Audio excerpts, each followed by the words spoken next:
Ada beberapa pertanyaan yang sebetulnya sama tentang orang yang pengen move on dari dosa. Dia kayak ngerasa hina banget karena melakukan dosa yang berulang kali. Melakukan dosa yang sangat-sangat membuat dia malu. Terus gimana cara biar move on? Ada lagi yang bilang gini, saya tuh pernah melakukan dosa besar dengan pacar saya, terus saya sadar akhirnya saya putusin dia.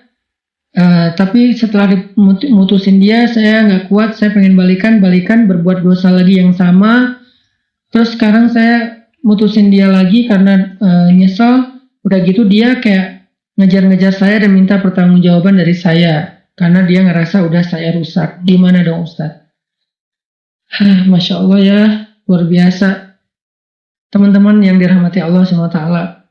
Ini khusus buat teman-teman yang masih alhamdulillah Allah selamatkan dari dosa-dosa besar ya. Itulah kenapa Allah mengatakan wala taqrabuz zina, jangan dekati zina. Apa maksud dari dekati zina? Pacaran. Udah banyak banget korbannya.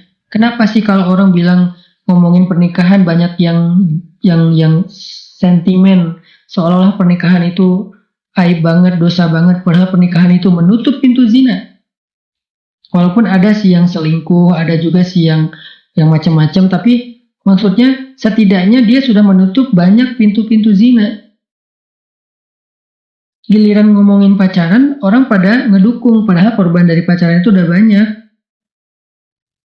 Jadi nggak salah banget, Allah itu maha tahu lah. Allah bilang la taqrabuz zina, bukan la tazni, tapi la taqrabuz zina. Bukan jangan berzina, tapi jangan dekati zina. Apa dekati zina tuh? Pacaran, hubungan yang tadi TTM, yang membuat rumah tangga kita rusak, rumah tangga orang lain rusak, dan seterusnya. Gimana tuh kalau kayak gitu?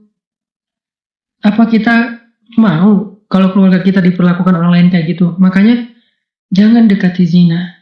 Jangan dekati dosa-dosa itu, jangan didekatin dosa-dosa besar itu. Kenapa? Walaupun kita pede banget bilang saya nggak akan terjerumus, tapi setan itu licik dan gak akan berhenti untuk menggiring kita setahap, selangkah demi selangkah sampai terjerumus dan akhirnya nyesel. La taqrabuz zina. Jadi buat teman-teman yang masih Allah jaga, jangan dekat-dekat. Kenapa? Kalau udah terlanjur melakukan itu, hidup kita tuh berantakan. Bener banget. Yakin deh, hidup kita tuh berantakan. Kalau udah terlanjur berbuat dosa itu, hidup kita berantakan. Kalau kemudian kita menutupnya dengan menikah, rumah tangga kita berantakan. Terus gimana Ustadz? Gak ada yang lebih baik daripada orang yang meninggalkan dosa. Lalu baru yang bertobat dari dosa. Ada dua tingkatan. Yang satu, meninggalkan dosa. Yang kedua, bertobat dari dosa. Mana di antara dua ini yang lebih baik? Yang pertama, yang meninggalkan dosa, yang gak mau berbuat dosa itu. Yang kedua baik, tapi yang pertama jauh lebih baik. Jangan kita gampangin, gampang nanti bisa taubat. Pertama, ya kalau kita masih punya kesempatan. Kedua, ya kalau ternyata hati kita terbuka untuk taubat. Kalau udah keenakan dengan dosa. Dan yang ketiga, tetap orang yang meninggalkan dosa lebih baik dan lebih utama daripada orang yang bertaubat dari dosa. Walaupun dua-duanya baik.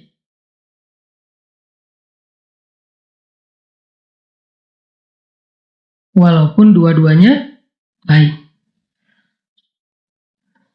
Terus gimana kalau kita udah terlanjur Ustaz? Buat yang udah terlanjur, Allah Subhanahu wa taala berfirman, "Qul ya ibadiyalladzina asrafu ala anfusihim." Katakanlah, wahai hamba-hambaku yang telah banyak dosa, melampaui batas, menzolimi diri sendiri.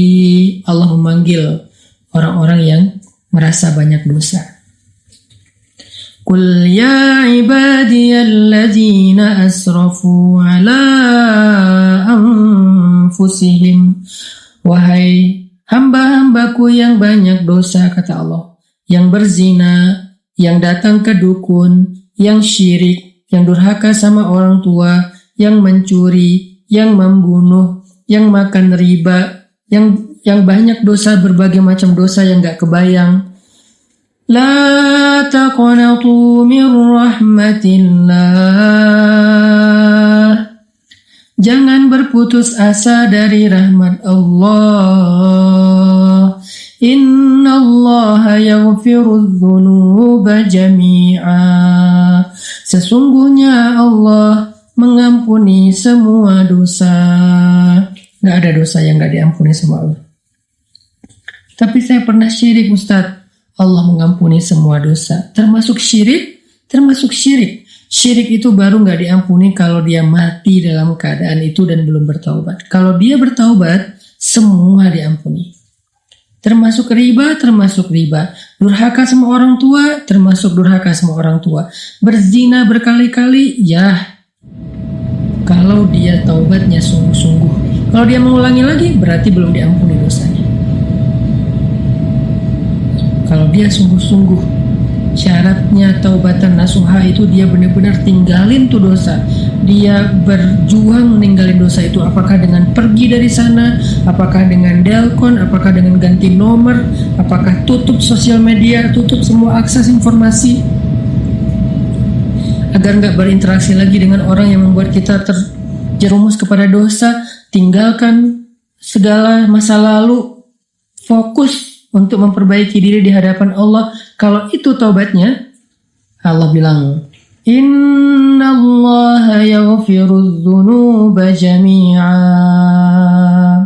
Allah mengampuni dosa semua. Allah mengampuni semua dosa. Dan Allah mengatakan di akhir ayat itu, Innahu huwal ghafurur rahim. Sesungguhnya dialah yang maha pengampun, lagi maha penyayang. Dia maha pengampun dan dia maha penyayang. Dia pasti mengampuni dan dia sayang banget sama kita. Jadi kalau ada niat pengen benar-benar bertaubat, jangan berkecil hati. Kalau benar-benar pengen bertaubat, jangan berkecil hati. Allah itu sayang banget sama hambanya yang bertaubat. Innallaha yuhibbut tawwabin. Malah Allah cinta sama hambanya yang bertaubat. Wa yuhibbul mutatahhirin. Allah cinta kepada hambanya yang pengen membersihkan dirinya. Dan untuk bisa meninggalkan dosa zina itu, baik sebelum dia menikah maupun setelah dia menikah, coba renungkan satu kisah Nabi ini. Ada seorang laki-laki berteriak di dalam Masjid Nabawi dengan mengatakan, Wahai Rasulullah, izinkan saya berzina, kata dia. Wahai Rasulullah, izinkan saya berzina, kata dia. Semua sahabat yang mendengar ini kaget. Kemudian mereka marah karena lancang sekali laki-laki ini minta izin kepada Nabi untuk berzina. Yang udah pasti itu adalah dosa besar. Aneh kan pertanyaannya, izinkan saya berzina ya Rasul. Semua sahabat kaget, bahkan sebagian sahabat itu udah pengen mukul, udah pengen nonjok, udah ngeluarin pedang setengah sarung. Nabi juga kaget, tapi Nabi bijak. Nabi mengatakan, Udnu, dekatlah ke saya, kesinilah. Akhirnya dia mendekat, datang ke arah Nabi, duduk di sini, kata Nabi. Dia duduk di depan Nabi, sampai bertaut lututnya dengan lutut Nabi.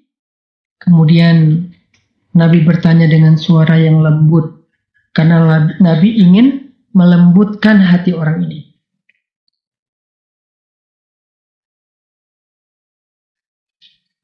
Nabi ingin melembutkan hati orang ini, maka Nabi pun bersuara lembut. Gak bisa kita melembutkan hati orang dengan teriak. Gak bisa kita melembutkan hati orang dengan membentak. Kalau ingin melembutkan hati dia, lembutkan suara kita. Itu rumus sederhana. Semua kita belajar itu insya Allah ya, termasuk saya.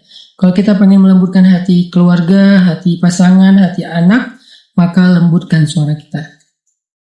Tapi kalau kita keraskan suara kita, maka kita akan mengeraskan hati. Nabi kemudian berbicara dengan suara lembut kepada laki-laki itu dengan pertanyaan. Kata Nabi, gimana kalau itu terjadi kepada istrimu? Gimana kalau ada orang yang berzina dengan istrimu? Atardo li zawjatik? Apakah kamu ridho jika orang berzina dengan istrimu? Laki-laki ini kemudian tiba-tiba marah, emosional, dia bilang, la, kata dia, enggak akan ridho. Saya akan bunuh dua-duanya. Atardo li ummik, kata Nabi, apakah kamu ridho kalau orang berzina dengan ibumu? Kata dia, enggak, saya akan kejar orang itu. Atardo li ukhtik, apakah kamu ridho jika ada yang menzinahi saudarimu? Dia marah, enggak. Atardo li ibnatik, apakah kamu ridho jika ada yang menzinahi anak perempuanmu? Enggak, kata dia, saya enggak ridho sama sekali. Kemudian Nabi mengatakan, begitulah perasaan orang yang ibunya kamu zinahi. Begitulah perasaan orang yang istrinya kamu zinahi. Begitulah perasaan orang yang adik perempuannya kamu zinahi. Dan begitulah perasaan orang yang anak perempuannya kamu zinahi. Mereka juga enggak ridho, mereka juga sedih, mereka juga marah. Seperti apa yang akan engkau seperti apa yang engkau rasakan. Kemudian Nabi mengusap dada orang itu. Setelah diusap dadanya, Nabi mendoakan, ya Allah, lapangkan dada orang ini, bersihkanlah kemaluannya. Tiba-tiba dia menghirup nafas panjang, lalu menghela nafasnya. Dengan lega dia mengatakan, ya Rasulullah, dulu zina adalah perbuatan yang paling saya suka. Sekarang zina adalah perbuatan yang paling saya benci. Dia memeluk Nabi SAW. Renungkan kisah ini. Buat laki-laki, buat perempuan yang mulai tergoda untuk punya hubungan diam-diam, hubungan yang gak halal, hubungan yang menjadi masalah, hubungan yang menyakiti siapapun di dalam kehidupannya, hubungan yang dosa, hubungan yang akan mengantarkannya kepada dosa-dosa besar, yang mulai tergoda nih, mau itu pacaran, selingkuh, TTM, teman tapi mesra, dan segala macam istilahnya. Renungkan kisah ini. Bagaimana kalau Allah akan membalas kesalahan kita itu dengan hal yang sama terjadi kepada keluarga kita? Mau enggak? Karena kata para ulama, al-jaza min jinsil amal. Balasan itu dari amal yang sama, dengan jenis amal yang sama. Sehingga kalau kita berzina, maka Allah akan membalas, orang akan menzinahi orang yang kita cintai, na'udzubillah min dzalik. Bisa pasangan kita, bisa orang tua kita, bisa adik kita, bisa anak kita, na'udzubillah min dzalik. Kalau kita nggak bertobat, segera. Sebelum Allah menurunkan balasannya, taubat, tubu ilallah. Segera taubat, minta maaf sama Allah. Jangan selingkuh kalau kita nggak pengen diselingkuhin. Jangan berzina kalau kita nggak pengen keluarga kita ada yang berzina. Jangan menipu kalau kita nggak pengen ditipu. Jangan menyakiti perasaan kalau kita nggak pengen disakiti perasaannya. Tubu ilallah. Ustaz, kalau kita chat sama laki-laki, apakah itu termasuk disebut zina? Tergantung isi chat, jam berapa chat, gimana kita ngomong, apa yang kita bicarakan. Kalau yang kita bicarakan hal yang terlalu privasi, personal, apalagi vulgar, zina. Zina teks, zina jari. Kalau yang kita bicarakan itu dengan suara yang dilembut-lembutkan, mesra, menggoda, mencari perhatian, itu termasuk bagian dari zina-zina kecil, walaupun kecil juga disebut zina, na'udzubillah min dzalik. Jadi udahlah, gak usah pakai emotikon-emotikon yang berlebihan, chat mah seperlunya aja.